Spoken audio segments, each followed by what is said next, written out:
وہ جانتے تھے کہ زیادہ مقدار نقصان دہ ہو سکتی ہے۔ اب اگر ہم ان بنیادی بیماریوں کی طرف آئیں جن میں امونیم پکریٹم کا استعمال کیا جاتا تھا تو ذرائع 3 بڑے اور بظاہر مختلف مسائل کی طرف اشارہ کرتے ہیں۔ ہاں، 3 بڑے مسائل۔ پہلا ہے دائمی اور بار بار پلٹ کر آنے والا ملیریا، ملیریل فیور، دوسرا اعصابی درد یا نیورلجیا، اور تیسرا کالی کھانسی یا ہوپنگ کف کے وہ انتہائی شدید اور دورے کی صورت میں آنے والے حملے، جو مریض کو بالکل نڈھال کر کے رکھ دیتے ہیں۔ ان تینوں بیماریوں میں ایک چیز مشترک ہے اور وہ ہے اعصابی نظام کا شدید دباؤ، اور اس کا ایک خاص سائیکل یا دورانیے کے بعد بار بار ظاہر ہونا۔ اور جب ہم ان اعصابی دردوں یا نیورالجیا کی بات کرتے ہیں تو ذرائع میں درج علامات کی باریک بینی سچ میں حیران کر دیتی ہے۔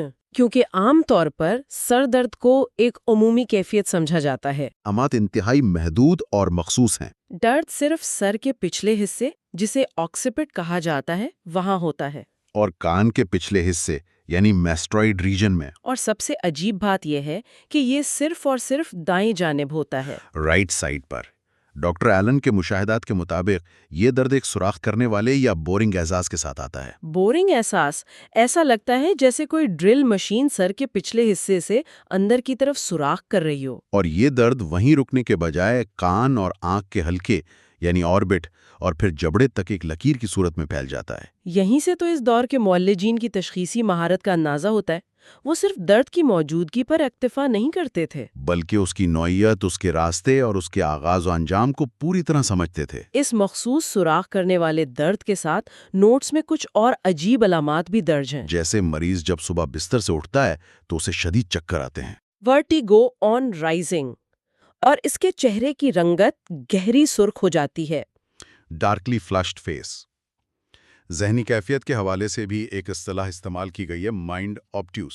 یعنی ذہن کا کند ہو جانا، کسی بھی کام پر توجہ مرکوز کرنے سے مکمل بیزاری محسوس ہونا۔ اور جسمانی سطح پر ان علامات کے ساتھ ہاضمے کے شدید مسائل پیدا ہوتے ہیں، جن میں گیس یا فلیٹولنس نمایاں ہے اور مریض بتدریج دبلے پن کا شکار ہونے لگتا ہے، ٹینڈنسی ٹو لیننس۔ بظاہر تو سر کے پچھلے حصے کا دائیں طرف کا درد، صبح کے چکر اور ہاضمے کی خرابی ایک دوسرے سے بالکل غیر متعلقہ محسوس ہوتے ہیں، لیکن ذرائع میں ان سب کے درمیان ایک ربط موجود ہے۔ امونیم پکریٹم، جیسا کہ اس کے نام سے ظاہر ہے، اپنے اندر پکرک ایسڈ کا عنصر رکھتا ہے۔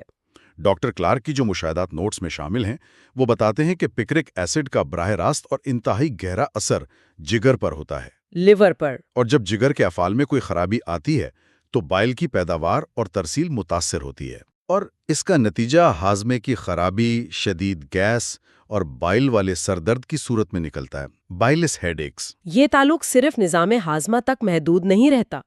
جب جگر اور بائل کا نظام متاثر ہوتا ہے تو اس کے نتیجے میں دماغ اور خاص طور پر ریڑھ کی ہڈی میں خون کا غیر معمولی اجتماع پیدا ہو سکتا ہے۔ کنجیشن پیدا ہو جاتا ہے۔ ریڑھ کی ہڈی کے اوپری حصے اور سر کے پچھلے حصے میں جب یہ دباؤ بڑھتا ہے تو وہ مخصوص سوراخ کرنے والا درد اور صبح کے وقت اٹھنے پر چکر آنے جیسی علامات ظاہر ہوتی ہیں۔ اور وہ جو ذہنی کندپن یا آبٹیوسز مائنڈ والی بات تھی وہ بھی اسی کنجیشن کا نتیجہ ہوتا ہے۔ بالکل، کیونکہ دماغ کو خون اور آکسیجن کی فراہمی کا نظام خلل کا شکار ہو جاتا ہے۔ تو یہ تمام علامات دراصل ایک ہی زنجیر کی کڑیاں ہیں جو اعصابی اور ہاضمے کے نظام کے پیچیدہ تعلق کو ظاہر کرتی ہیں۔ اور اس مربوط نظام کو عملی شکل میں دیکھنے کے لیے ڈاکٹر ہیل کے کلینکل نوٹس میں درج 2 کیس سٹڈیز انتہائی اہمیت کی حامل ہیں۔ کیس ہسٹری ہمیشہ ان خشک علامات میں جان ڈال دیتی ہے۔ کی موٹی اور سرخ و سفید رنگت والی خاتون تھیں۔ فلوریڈ رنگت تھی، وہ ایک انتہائی اذیتناک سائیکل میں پھنسی ہوئی تھی۔ ہر 6 یا 8 دن کے بعد صبح جاگنے پر انہیں سر کے پچھلے حصے میں ایک خوفناک قسم کا درد اور بھاری پن محسوس ہوتا تھا۔ اس کیس میں علامات کا وقت بہت اہم ہے، درد کا صبح کے وقت ظاہر ہونا اور اٹھنے پر اس میں شدت آنا۔ یہ امونیم پکریٹم کی کلیدی علامات میں سے ہے۔ اس خاتون کا درد سر کے پچھلے حصے سے شروع ہو کر اطراف سے ہوتا ہوا کنپٹیوں اور آنکھوں تک آ جاتا تھا، اور دوپہر تک ان کی حالت اس قدر بگڑ جاتی تھی کہ انہیں کھٹے اور بائل والے مواد کی شدید الٹیاں شروع ہو جاتی تھیں۔ یہ ایک کلاسک بائل والے سر درد کی تصویر ہے جو ایک مقررہ وقفے کے بعد بار بار پلٹ کر آ رہا تھا۔ ڈاکٹر ہیل نے ان مخصوص علامات، خاص طور پر سر کے پچھلے حصے کے درد اور بائل کی الٹیوں کو مد نظر رکھتے ہوئے انہیں ایمونیم پکریٹم تجویز کی، جس نے اس خاتون کے اس ہفتہ وار اذیتناک چکر کو ہمیشہ کے لیے توڑ دیا۔ پہلا کیس تو بائل اور سر درد کے تعلق کو واضح کرتا ہے، لیکن جو دوسرا کیس نوٹس میں موجود ہے وہ ایک پراسرار اور ڈرامائی صورتحال پیش کرتا ہے یہ ایک ڈاکٹر کا اپنا کیس ہے جو اپنی بھگی میں سفر کر رہے تھے، کیریج میں۔ کہ اچانک ایک حادثے کا شکار ہو کر نیچے گر پڑے۔ انہیں سر کے پچھلے حصے یعنی آکسیپٹ پر چوٹ لگی۔ لیکن ڈاکٹر ہیل نے اپنے نوٹس میں ایک غیر معمولی مشاہدہ لکھا ہے کہ وہ بظاہر چوٹ لگنے سے زیادہ خوفزدہ لگ رہے تھے۔ He seemed more frightened than hurt۔ حادثے کے فوراً بعد شاید چوٹ کی شدت اتنی محسوس نہیں ہوئی، لیکن کچھ دن گزرنے کے بعد جو علامات ظاہر ہوئیں وہ جسمانی سے زیادہ اعصابی اور ذہنی نوعیت کی تھیں۔ وہ علامات واقعی کسی بھی عام درد کی دوا کی پہنچ سے باہر تھیں۔ جب وہ ڈاکٹر بستر پر کروٹ لیتا، نیچے جھکتا یا جسم میں کوئی بھی اچانک حرکت پیدا ہوتی تو اس کے سر کے پچھلے حصے میں ایک شدید قسم کا وحشت کا احساس پیدا ہوتا تھا۔ وائلڈ فیلنگ، یہ اصطلاح وحشت یا وائلڈ فیلنگ محض کوئی درد نہیں ہے، بلکہ یہ اعصابی نظام کے مکمل طور پر بے قابو ہو جانے کی کیفیت کو ظاہر کرتی ہے۔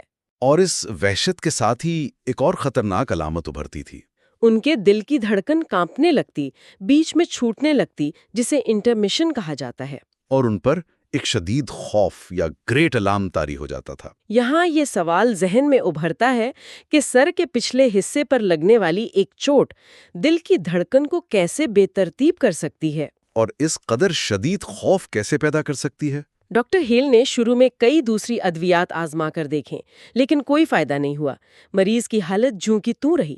بالآخر انہوں نے اسی دوا یعنی ایمونیم پکریٹم کا انتخاب کیا۔ اور اس نے اس پراسرار وحشت اور دل کی دھڑکن کی بے ترتیبی کو مکمل طور پر ختم کر دیا۔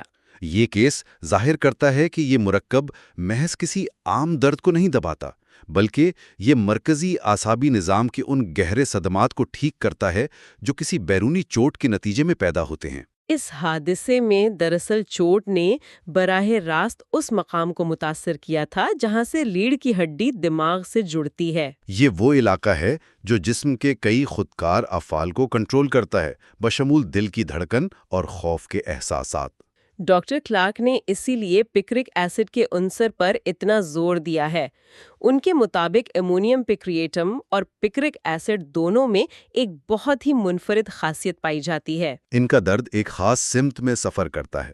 ڈاکٹر کلارک نے ریڑھ کی ہڈی کے پٹھوں کی کمزوری یعنی اسپائنل پیراسس کے ایک کیس کا حوالہ دیا ہے جہاں درد ریڑھ کی ہڈی سے اٹھ کر سر کی طرف سفر کرتا تھا۔ یعنی درد کا ریڑھ کی ہڈی کے ساتھ نیچے کی طرف جانا یا اوپر سر کی طرف آنا اس دوا کی ایک بڑی اور کلیدی پہچان ہے۔ بھگی کے حادثے والے کیس میں بھی یہی اعصابی راستہ صدمے کا شکار ہوا تھا جسے اس مخصوص مرکب نے بحال کیا۔ یہیں سے ایک اور بحث جنم لیتی ہے جو ان نوٹس کے چوتھے حصے میں موجود ہے، یعنی تقابل جائزہ۔ طب کی دنیا میں کوئی بھی علامت تنہائی میں نہیں دیکھی جا سکتی۔ ذرائع میں ایمونیم پکریٹم کا موازنہ کئی دوسری جانی پہچانی ادویات سے کیا گیا ہے۔ بائل کی وجہ سے ہونے والے سر درد کے لیے اس کا مقابلہ سینگونیریا اور سیمی سیفیوگا سے کیا گیا ہے۔ یہاں ایک الجھن پیدا ہوتی ہے۔ اگر سینگونیریا کا درد بھی دائیں طرف ہے اور اس میں بھی بائل کا عمل دخل ہے تو ایک عام مولج کو کیسے پتہ چلے گا کہ اسے کب سینگونیریا کے بجائے ایمونیم پکریٹم کا انتخاب کرنا ہے؟ چونکہ اس دور میں تو کوئی MRI یا اسکینر موجود نہیں تھا۔ اور یہی وہ مقام ہے جہاں ان تاریخی نوٹس کی اصل قدر و قیمت سامنے آتی ہے۔ علامات بظاہر ایک جیسی لگتی ہیں، لیکن ان میں ایک بہت باریک لکیر ہوتی ہے۔ سینگونیریا کا مریض بھی دائیں جانب کے درد کی شکایت کرتا ہے، لیکن وہ درد عموماً گردن سے شروع ہو کر دائیں آنکھ پر آ کر ٹھہر جاتا ہے۔ اس کے برعکس ایمونیم پکریٹم کا درد سر کے پچھلے حصے سے شروع ہوتا ہے اور کان، آنکھ کے حلقے اور جبڑے تک ایک سوراخ کرنے والے انداز میں جاتا ہے۔ سیمی سیفیوگا کا درد عموماً پٹھوں کے کھچاؤ یا دیگر جسمانی تناؤ سے جڑا ہوتا ہے، جبکہ ایمونیم پکریٹم خالصتاً ایک اعصابی اور جگر کی خرابی کا نتیجہ ہوتا ہے۔ معالجین ان باریک راستوں اور درد کی نوعیت کو دیکھ کر دوا کا فیصلہ کرتے تھے۔ اسی طرح ملیریا اور کالی کھانسی کے حوالے سے بھی اس کا تقابلی جائزہ نیٹریم میور، چائنینیم اور سینکس ڈروسیرا اور نیفتالین کے ساتھ کیا گیا ہے۔ ڈروسیرا کو عام طور پر کالی کھانسی کے گہرے اور مسلسل دوروں کے لیے جانا جاتا ہے۔ اور نیٹریم میور دائمی ملیریا میں استعمال ہوتی ہے، جس میں بخار کا ایک خاص وقت مقرر ہوتا ہے۔ تو ایمونیم پیکریٹم کو ان کے مقابلے میں اس وقت ترجیح دی جاتی ہوگی جب مریض میں ان مخصوص امراض کے ساتھ وہ شدید اعصابی تھکاوٹ، چہرے کا سرخ ہونا، سر کے پچھلے حصے کا درد اور صبح کے وقت چکر آنے جیسی مخصوص علامات موجود ہوں۔ اس تمام تقابلی جائزے کا لب لباب یہ ہے کہ انسانی جسم میں ظاہر ہونے والی ہر چھوٹی بڑی علامت کسی نہ کسی گہری خرابی کا اشارہ ہوتی ہے۔ صبح اٹھتے وقت کا ایک چکر، چہرے کی رنگت کا تھوڑا سا بدل جانا یا سر کے ایک مخصوص حصے میں ایک خاص قسم کا درد، یہ سب محض اتفاق نہیں ہوتے۔ یہ اعصابی نظام اور اندرونی اعضاء جیسے جگر اور ریڑھ کی ہڈی کی طرف سے بھیجے گئے پیغامات ہوتے ہیں۔ ان نوٹس کا مطالعہ ہمیں یہ سکھاتا ہے کہ بیماری کے نام سے زیادہ اس شخص کی انفرادی علامات اہم ہوتی ہیں جو اس بیماری کو بھگت رہا ہوتا ہے۔ آج کے اس تفصیلی مطالعے کو اگر سمیٹا جائے تو ہم نے ایک طویل اور حیرت انگیز سفر طے کیا ہے۔ لیمو اور نارنجی رنگ کے ان چھوٹے چھوٹے کڑوے کرسٹلز کی کیمیائی طاقت سے لے کر دائمی ملیریا اور کالی کھانسی جیسی بیماریوں میں ان کے استعمال تک، ہم نے دیکھا کہ کس طرح ایک ادھیڑ عمر خاتون کی ہفتہ وار بائل کی الٹیوں اور سر درد کی اذیت کو دور کیا گیا۔ اور سب سے بڑھ کر یہ کہ ایک حادثے کے نتیجے میں پیدا ہونے والے اس پراسرار وحشت کے احساس اور دل کی بے ترتیب دھڑکن کو کیسے ایک مخصوص دوا نے قابو کیا۔ یہ تمام چیزیں ایک ہی نقطے پر آ کر ملتی ہیں، اور وہ ہے انسانی جسم کی اکائی۔ اس جائزے سے یہ بات پوری طرح واضح ہو جاتی ہے کہ معلومات کی دنیا میں بظاہر غیر متعلقہ نظر آنے والی چیزیں آپس میں کس قدر گہرا تعلق رکھ سکتی ہیں۔ انسان کا اعصابی نظام، اس کی ریڑھ کی ہڈی اور اس کا جگر کوئی الگ تھلگ جزیرے نہیں ہیں، بلکہ یہ ایک انتہائی پیچیدہ اور مربوط نظام کے تحت ایک دوسرے سے جڑے ہوئے ہیں۔ جب تک اس مکمل نظام کی تفہیم نہ ہو، کسی بھی بیماری، خاص طور پر اعصابی صدمات کا مکمل علاج ممکن نہیں ہو سکتا۔ یہ کلینکل نوٹس آج کی جدید طب کے لیے بھی ایک یاد دہانی ہے کہ جسمانی علامات کو ان کے مکمل سیاق و سباق پر دیکھنا کس قدر ضروری ہے۔ اس میں کوئی شک نہیں کہ یہ مشاہدات آج کے دور میں بھی اتنی ہی اہمیت رکھتے ہیں جتنے ماضی میں تھے۔ یہ گفتگو ہمیں روایتی سوچ سے ہٹ کر جسمانی نظام کو ایک نئے زاویے سے دیکھنے پر مجبور کرتی ہے، اور اس سے پہلے کہ آج کا یہ تفصیلی جائزہ اپنے اختتام کو پہنچے، ایک ایسا خیال یا سوال ہے جو ان تمام حوالوں سے اخذ کیا جا سکتا ہے اور جس پر ضرور غور کیا جانا چاہیے۔ وہ کیا؟ اگر ہائیڈروجن، کاربن، نائٹروجن اور آکسیجن کا ایک سادہ سا مرکب کسی صدمے کے بعد سر کے پچھلے حصے میں پیدا ہونے والے ایک نامعلوم وحشت کے احساس کو بالکل درست کر سکتا ہے، تو ذرا سوچا جائے کہ طب کی پرانی اور تاریخی کتابوں کے بوسیدہ صفحات میں ایسی اور کتنی مخصوص اور حیرت انگیز دوائیں چھپی ہوں گی جو آج کی جدید میڈیکل سائنس کی دوبارہ توجہ کا انتظار کر رہی ہیں۔ واقعی یہ ایک بہت گہری بات ہے۔ اسی تجسس اور سوال کے ساتھ آج کے اس تفصیلی جائزے کو یہیں ختم کرتے ہیں۔ Professor Dr. Rafat Hashmi is a distinguished homeopathic physician, educator, and researcher with over 4 decades of clinical and teaching experience. He is widely respected for his deep command of materia medica, repertory, and constitutional prescribing, combined with a practical, patient-centered approach. Dr. Hashmi has dedicated his career to training generations of homeopathic doctors, blending classical principles with modern clinical insight. He is also known for his innovative work in digital homeopathy, developing educational content, clinical tools, and AI-assisted systems to enhance remedy selection and case analysis. With a strong commitment to ethical practice and lifelong learning, Professor Dr. Rafat Hashmi continues to guide, inspire, and elevate the standards of homeopathic education and patient care.